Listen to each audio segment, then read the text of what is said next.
আসসালামু আলাইকুম। প্রিয় বন্ধুরা, চলুন গ্রাফিক ডিজাইন সেক্টর থেকে আজকে আরেকটি আ বিষয় শিখে নেই। সেটা হচ্ছে, চলুন আমরা আজকে শিখব হচ্ছে মেশ টুলের ব্যবহার।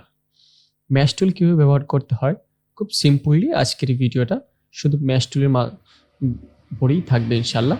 তো মেশ টুল ব্যবহার করার জন্য অবশ্যই আমরা একটা শেপ ড্র করব। শেপ টুল থেকে নিয়ে একটা শেপ ড্র করলাম।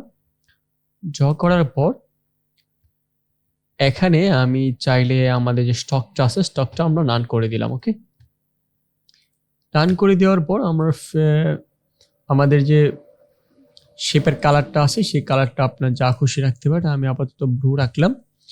রাখার পর এখন চলে যাব ম্যাশ টুল। এটা হচ্ছে আমাদের ম্যাশ টুল। এই ম্যাশ টুলের মাধ্যমে আমরা বিভিন্ন কালার ব্যবহার করতে পারি।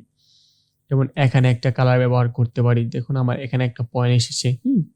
পয়েন্ট আসার পর আমি যদি এখান থেকে একটু নাড়াচাড়া করি, দেখুন কালারটা চেঞ্জ হচ্ছে। ওকে, তারপর আপনি যদি চান যে এই দাগের মধ্যে আরেকটা অ্যাড করবেন, আরেকটা অ্যাড করতে পারেন। তো এখানে কালারটা আপনি এরকম দিতে পারেন। যদি আমরা এই দাগের বাইরে আরেকটা করি তাহলে কিন্তু এটা দেখুন আরেকটা ডিভাইড হয়ে গেল। তো এরকম দেখাবে, এটা আলাদা একটা সেকশন দেখাবে। কিন্তু আমরা যদি চাই যে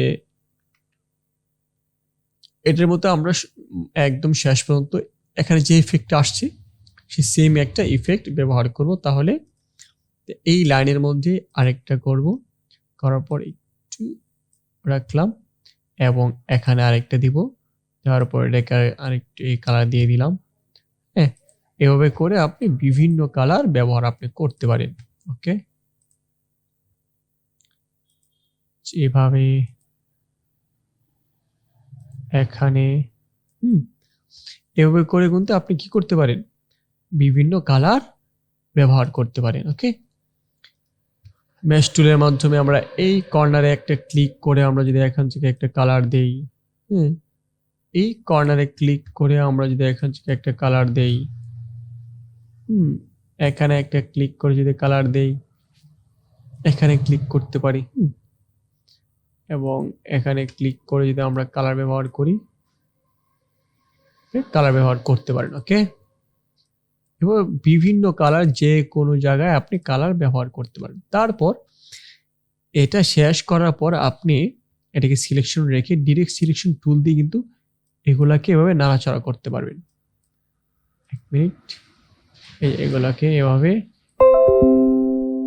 বিভিন্ন দিকে মুভ করতে পারেন, তখন আপনার ডিজাইনটা আরেকটা অন্যরকম হয়ে যাবে। তখন আমরা যে কাজগুলো করেছি, কালারটা ব্যবহার করেছি, এই কালারটা অন্যরকম হয়ে পড়বে। ওকে, এই যে এরকম। ঠিক আছে, ওকে, মেশ টুলের কাজ ছিল হচ্ছে এটা। তো অবশ্যই ভিডিওটা ভালো লাগলে লাইক কমেন্ট করবেন। আমরা খুব অচিরেই আমাদের এই চ্যানেলে একটি গ্রাফিক ডিজাইন ফ্রি কোর্স নিয়ে আসবো। ধারাবাহিক ভিডিও দেবো একদম শুরু থেকে একটা ডকুমেন্ট তৈরি করা থেকে নিয়ে প্রত্যেকটা টুলসের কাজ এবং প্রত্যেকটা মেনুর কাজ আমরা আমাদের এই চ্যানেলে ফ্রি একটা কোর্স থাকবে ইনশাআল্লাহ। যে কোর্সটা আপনি কমপ্লিট করলে একজন ভালো ডিজাইনার হতে পারবেন ইনশাআল্লাহ। তো আজকে এই পর্যন্তই। আসসালামু আলাইকুম ওয়া রাহমাতুল্লাহ।